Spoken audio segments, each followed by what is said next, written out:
Bible tells us that out of the ground may to spring up every tree that is pleasant to the sight.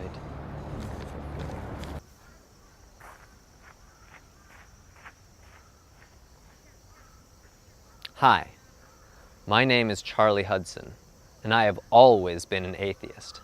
But today, I'm going to tell you how the Bible had it right all along. You're watching Reanderthal.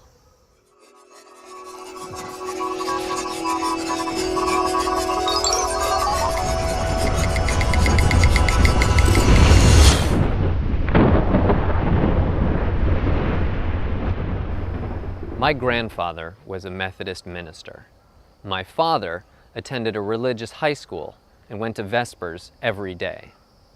But my father graduated and my grandfather died, and we were not brought up religious. Growing up, I dismissed the Bible as a load of superstitious mumbo-jumbo. But in fact, superstitious mumbo-jumbo can tell you a lot if you ask the right questions. Let me paint you a picture. The year was perhaps 12,000 BC, and the Earth was populated by around 5 million hunter-gatherers.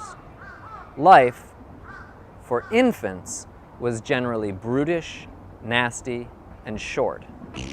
But if you survived into adulthood, the outlook became a lot rosier. If you made it to age 15, you might reasonably expect to live into your 60s or 70s. And what a life it was.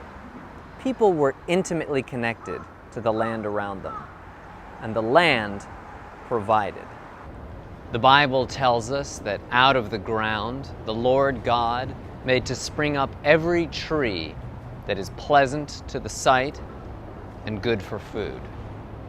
In fact, food was often so plentiful that people spent as little as 15 to 20 hours a week hunting and gathering. People were ignorant, perhaps not even conscious in the modern sense. More on that later. But their lives were rich, richer than we can probably imagine. Of course, it wouldn't last. The very next chapter in Genesis tells the story of original sin. As a heathen, with a very limited theological background, what do I know about original sin? Well, I know it has something to do with knowledge. I've heard that it's a curse that we've all been born into. And of course, I know that it all starts with a piece of fruit. To many people, original sin is a metaphor, and it involves slippery topics like free will. Now, there's a lot of truth to that notion, and so-called free will can be a curse, but that's a topic for another day. As much as my high school self would hate to hear me admit this, texts do have a way of carrying meanings which their original authors never intended, perhaps never even understood. You could interpret original sin using any number of esoteric philosophical constructions.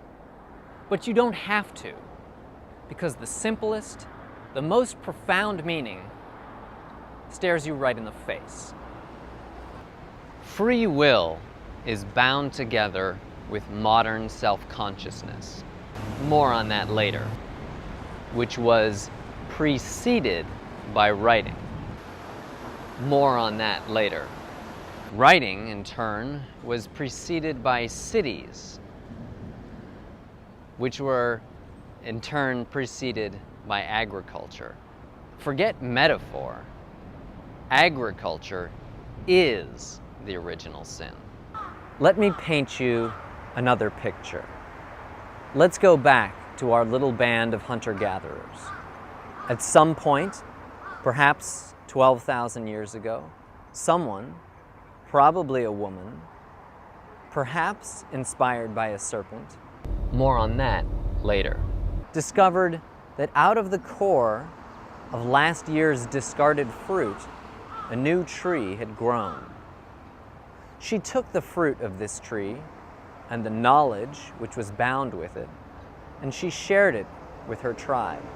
Their eyes were opened, and they became like gods, suddenly able to bend the land to their will. They multiplied like rabbits, and soon thousands of them were toiling in the fields, with Eden nowhere in sight. It was a curse. Cursed is the ground because of you. In pain you shall eat of it all the days of your life. Thorns and thistles it shall bring forth for you, and you shall eat the plants of the field. By the sweat of your face shall you eat bread, till you return to the ground. For out of it you were taken, for you are dust, and to dust you shall return. Thanks to agriculture, we now live in a world with more than 7 billion people. This is Tokyo, with a population of more than 13 million. Most of them are not farmers, but they probably could all become farmers if they really wanted to. They could not all become hunter-gatherers. The world will not support 7 billion hunter-gatherers. Unfortunately, our biology has not yet caught up to our new situation. Sure, some of us might have lactase persistence, perhaps some shallow immune adaptations, but evolution has not had time for a full overhaul. Our bodies and our sensibilities are still tuned for an older way of life. Deep down, we are all hunter-gatherers, trapped by our ancestors' fecundity and lack of foresight. That will be the focus of this blog, along with some discussion of chronic illness and probably a few esoteric musings on consciousness. I hope to keep you entertained and perhaps a little better prepared to navigate this modern world. Stay tuned.